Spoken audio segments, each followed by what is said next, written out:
weeks ago, the joint negotiating team of the Technical and Allied Workers Union and the Public Workers Union rejected government's offer of $500, asking to be re-engaged when a better offer was on the table.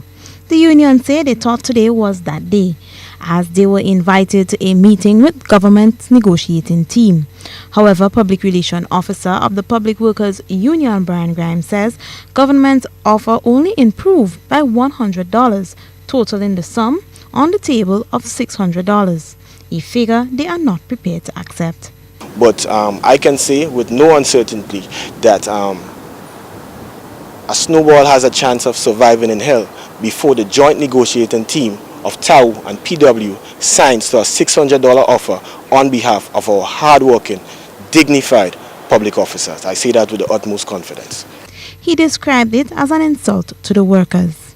They offered an increase of $600, right? So from $500 to $600. It goes without saying that we rejected that offer categorically, the $600. Before the offer was put on the table, the person who was leading for the government negotiating team, they came with a preamble of what we deem to be irrelevant alternative facts, right? And they stated that $600 is what they can offer at this time.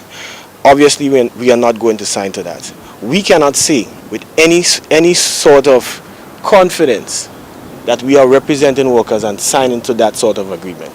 That would be an insult to the workers. The offer in itself is an insult. The public officer says their next course of action will be determined in the not too distant future. He is calling on the entire public service of the Tri-Island state to be mentally and physically ready for any eventuality. Gird their loins and be mentally prepared to take action if necessary.